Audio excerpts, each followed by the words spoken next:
Imagine discovering that, for some unknown reason, your body is shrinking smaller every single day until you become as tiny as a grain of rice. That is exactly what happens to Paul, a man who must figure out why he is shrinking and how he can return to his normal life. The story begins with Paul happily living with his wife Elise and their daughter Mia.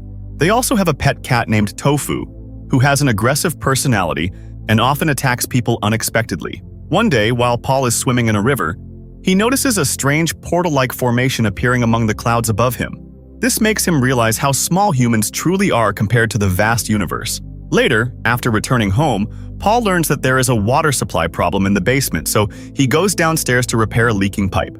His daughter Mia joins him and starts talking about their fish tank, saying that their only remaining fish looks lonely and they should buy more. Paul then explains that their cat Tofu has already eaten several of their fish, so their first priority is protecting the one fish that is still alive. Meanwhile, Mia notices a spider web in the basement and asks Paul to break it and kill the spider. However, Paul refuses because he has always felt a special connection with smaller creatures like spiders, mice, and flies. He believes that because these creatures are much smaller than humans, they experience the same world from a completely different perspective. In his opinion, humans should never kill them without a reason. Since the spider is harmless and the only one in the basement, Paul decides to leave it alone. Paul's life was already filled with love and happiness. Elise was his first love, and after having Mia, their family felt complete. Because of this peaceful life, Paul saw beauty in every living thing around him. But everything begins to change when he wakes up on May 5th. He notices that something feels strange. The shower seems higher than usual, and the shirts that once fit him perfectly now feel slightly longer. At first, Paul ignores these small changes, thinking they are nothing serious. However, after only 2 days, he realizes that all his clothes have become noticeably bigger than before, making him wonder if something unusual is happening to his body. Seeing these changes, Elise asks Paul if he has been losing weight. He realizes something must be wrong with his body, so he visits a doctor for a checkup. Surprisingly, all his test results come back normal. The only strange thing is his height. Paul is now 176 centimeters tall, even though he knows he used to be 180 centimeters. He has somehow lost 4 centimeters, but the doctor has no explanation. Since everything else appears normal, the doctor advises Paul to wait and observe if any other changes occur before making a decision. However, Paul can feel himself shrinking more with each passing day. Even his helmet no longer fits his head. Unable to sleep, he begins questioning why this is happening to him. He remembers the strange portal he saw in the clouds and how he thought about how tiny humans are compared to the universe. Paul starts wondering if that mysterious portal is connected to his condition. By May 20th, the shower feels much higher than before, and his fingers have become so small that his wedding ring slips off and falls to the floor. After Paul leaves the bathroom, Elise is shocked to see that her husband has become even shorter than her. Together, they rush to the most advanced hospital in the city, hoping to discover the cause of Paul's strange condition. Doctors perform every possible test and examine every part of his body, but they find nothing wrong. They explain that all of Paul's organs are perfectly healthy and have simply been shrinking along with his body while maintaining the same proportions. Even the doctors have no explanation for this mysterious condition. Paul stays in the hospital for several days, but after 2 weeks with no progress, he realizes that modern medicine cannot help him. Instead of searching for a cure, the doctors have started treating him like a rare experiment. One night, Paul leaves the hospital and returns home. He decides that if he is destined to keep shrinking, he would rather spend his remaining time with his family than inside a hospital. Over the next few weeks, Paul's body continues shrinking until he becomes the size of a small doll. Elise struggles to accept what is happening to her husband, while Paul stops visiting doctors because he knows they have no real solution for his condition. With no other options left, Paul and Elise realize they cannot get help from anyone. Things become even more difficult when their cat Tofu starts seeing Paul as a smaller creature and tries to attack him. To keep her husband safe, Elise removes the cat from the house. However, Paul's shrinking continues, and soon he becomes as small as a mobile phone. One day, he notices several people arriving at their house to buy it, so he quickly hides to avoid frightening them. Deep inside, Paul feels furious because Elise is selling their home without asking for his opinion. He refuses to let go of the house because it holds years of memories. After the buyers leave, Paul angrily tells Elise that they bought this house after getting married, and their daughter was born there. He cannot understand how she could agree to sell a place filled with so many memories. Elise then reminds him that he lost his job months ago because of his condition, they have no stable income, and she can barely support herself and their daughter. She says selling the house is their only option. Paul insists he will find a way to become normal again and fix everything, but Elise angrily tells him that he will never return to the way he was before.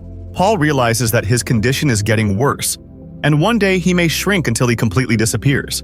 During another argument with Elise, he becomes so tiny that even the sound of her shouting makes him lose balance and fall. Terrified, Elise leaves the room, while Mia also starts seeing her father as something strange. To make his daughter happy, Paul spends the next few days living inside her dollhouse with her toys. He does not mind if Mia treats him like a toy because at least it allows him to spend time with his daughter. However, Paul soon notices that as he keeps shrinking, normal human voices have become painfully loud for him. One night, feeling hopeless, he tries to sleep beside Elise, but he is now only the size of her finger. As time passes, Paul feels like he no longer belongs in his own family. Elise and Mia slowly learn to live without him. Then one day, while Paul is alone at home, Tofu the cat suddenly enters the room. Terrified, Paul falls onto a pin and injures himself. He realizes that even a tiny object can now seriously hurt him. But his biggest danger is Tofu, who sees him as prey. Paul grabs the pin for protection and tries to escape, using the dollhouse to distract the cat.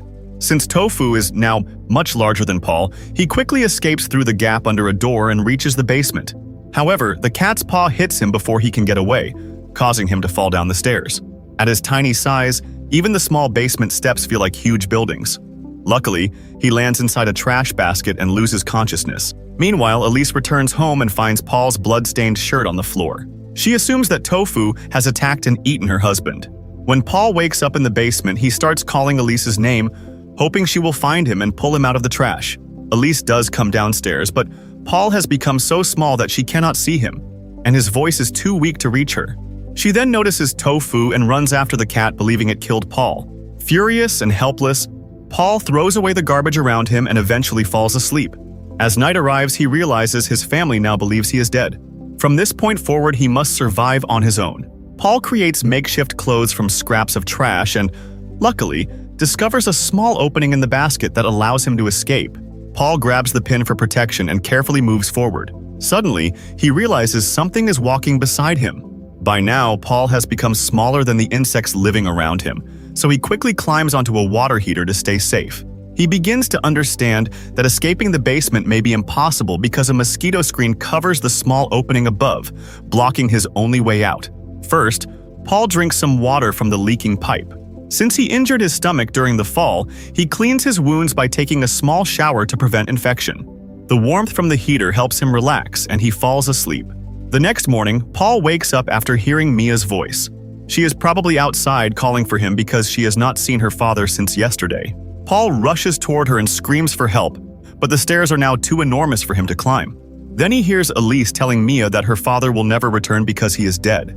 Paul's heart breaks as he realizes his family believes he is gone forever. Unable to make anyone hear his tiny voice, he can only cry helplessly. Soon, he hears Elise and Mia leaving the house after selling it, taking their car and moving away for good. After hearing this, Paul becomes certain that he is completely trapped and alone. However, he first writes his name on a match using a piece of chalk, hoping that if Elise or Mia ever comes to the basement, they will realize he is still alive. Next, he needs to find food, and luckily, he already has an idea. He remembers a piece of cheese he had placed behind a cabinet months ago while trying to catch a mouse. Paul quickly scares away the ants around it, closes the trap, and takes the entire piece of cheese for himself. Because he is now so tiny, this small amount of food can last him for several days. Suddenly, a spider notices Paul and moves toward him to attack. Using the pin in his hand, Paul creates noise and manages to scare it away. Now he must find a safe place to sleep where insects cannot harm him.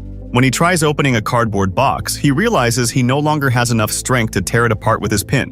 Thinking carefully, Paul wets the cardboard with a damp cloth, making it softer, and then uses the pin to enter the box.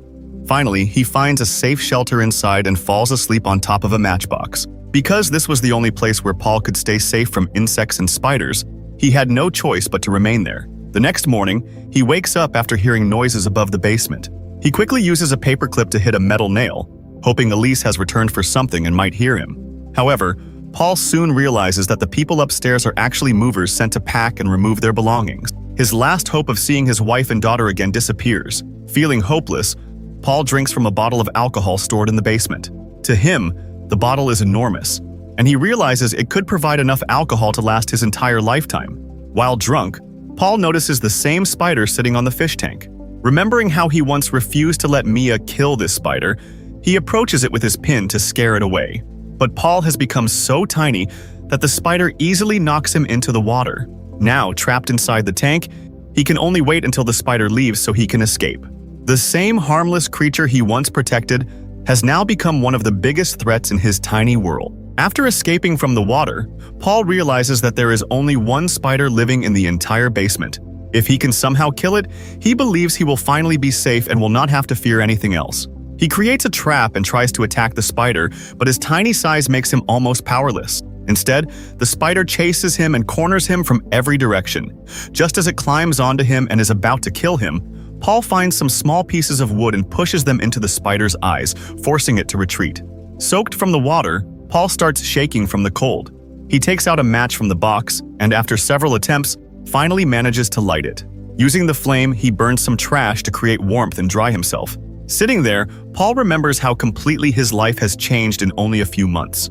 He once had a happy family and everything he wanted, but now he has been forced to survive in hiding because of a mysterious condition that keeps shrinking him. His wife and daughter believe he is dead, and he may never see them again. Paul continues living in the basement for several days, slowly adapting to his new reality. Then one day, someone unexpectedly enters the basement. Paul screams to get the man's attention, but he has become so tiny that the sound of the man's footsteps feels deafening, and his own voice cannot reach him. Hiding nearby, Paul realizes the man only came to take the fish from the tank. He feels heartbroken because his last living companion in the basement is about to disappear, leaving him completely alone. Over the next few days, Paul shrinks even further, and now even a mosquito is larger than him. He realizes that he may finally be small enough to escape through the basement's tiny opening covered by a screen. However, he still has to climb all the way up there.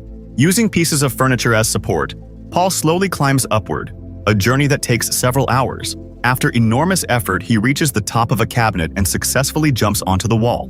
Now he only needs to reach the opening through a hole in the wall, but along the way he notices the spider's web blocking his path. Carefully, he moves forward, knowing the spider has become a terrifying monster in his world. Unfortunately, the vibrations from his steps alert the spider. It quickly rushes toward him, and Paul begins to believe this may be the end of his life. Paul stands still, silently waiting for the spider to kill him. But once again, luck saves him. A small insect gets trapped in the spider's web, and the spider rushes away to catch it. Taking this chance, Paul runs with all his strength and finally reaches the screen opening. However, he realizes he is still slightly larger than the holes, meaning he cannot escape yet. Since he knows he will continue shrinking, Paul decides to sleep there for the night. The next morning, he wakes up to find ants trying to bite his legs. Luckily, the spider appears and attacks the ants, giving Paul another chance. He notices that he has become even smaller and can finally fit through the screen. Escaping the spider, Paul makes his way outside. Looking back at the spider, he briefly feels sympathy, wondering if it too will now experience loneliness while living alone in the basement. Paul reaches the lawn and starts moving forward, but his tiny size changes everything. The grass now looks like a massive forest, and the dewdrops on the leaves appear like giant pools of water. Paul realizes that when viewed from a different perspective, even the smallest parts of the world can be incredibly beautiful. A normal-sized human may never be able to witness nature's hidden beauty from this perspective, but Paul gets a rare opportunity to experience the world in a completely different way.